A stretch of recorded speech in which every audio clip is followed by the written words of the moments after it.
بسم الله الرحمن الرحيم. أصدقاء وحبايبي طلب الصف الرابع الابتدائي، حنين حبيبتي عاملة ايه؟ على فكرة حنين من الطلبة المجتهدين.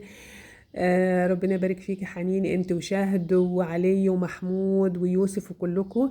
يلا بينا هنلخص حرب اكتوبر كده، ويلا بينا نغني. يلا بينا نغني علشان حد من اصحابي قال لي ايه ان الحرب اكتوبر كده عايزين نجمعها كده في نقاط. قلنا ايه؟ يلا نغني. اسرائيل احتلت سيناء سنة 67، عملت تحصينات كتيرة منها خط بارليف. الخط ده كان على ايه؟ شين، الضفة الشرقية لقناة السويس. شين، الضفة الشرقية لقناة السويس. طيب الخط ده كان عبارة عن ايه؟ سواتر ترابية، أنفاق خرسانية، وأسلاك شائكة كمان، وكمان ألغام.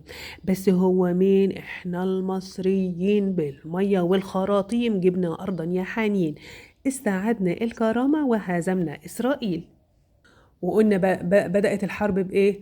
بدأت حرب أكتوبر بضربة جوية قوية. بدأت حرب أكتوبر بضربة جوية قوية، ضربنا القواعد والمطارات الإسرائيلية. النتائج المترتبة على الضربة الجوية: تدمير مراكز القيادة والمطارات اللي كان بيستخدمها إيه؟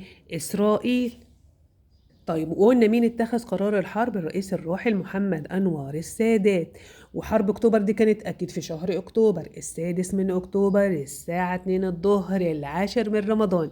يبقى إيه؟ السادس من أكتوبر، الساعة 2 الظهر، العاشر من رمضان. كنا في 10 رمضان.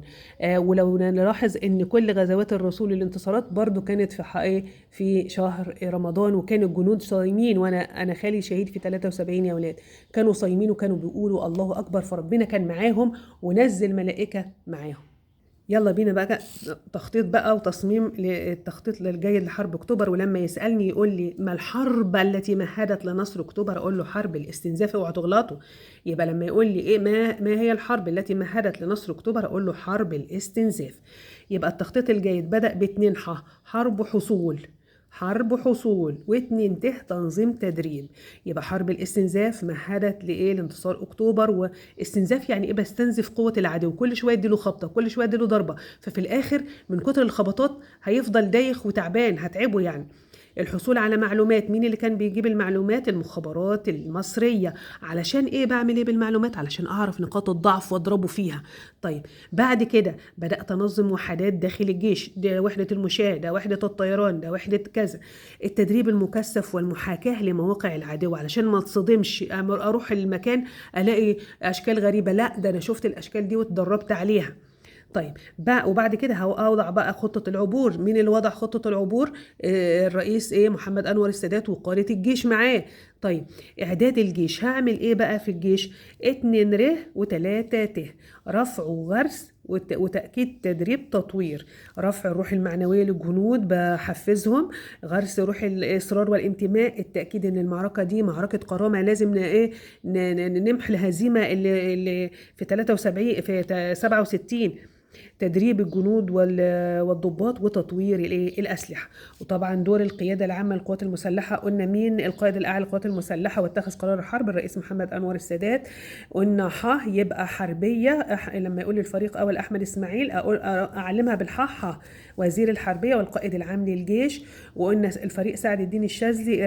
قربت الدال، لما أقول سعد الدين أقول رئيس الأركان، لما يقول سعد الدين أقول له رئيس الأركان. طب لما يقول لي لواء محمد عبد الغني الجمسي، الجيم قربت اله رئيس هيئة العمليات. الجيم قربت اله جمسي عمليات. طيب اللواء فؤاد ذكري في قائد القوات البحرية. طبعا اللواء محمد حسني مبارك قائد القوات الجوية. اللواء علي فهمي قائد قوات الدفاع الجوي. فهمي يبقى دفاع جوي، فهمي يبقى دفاع جوي.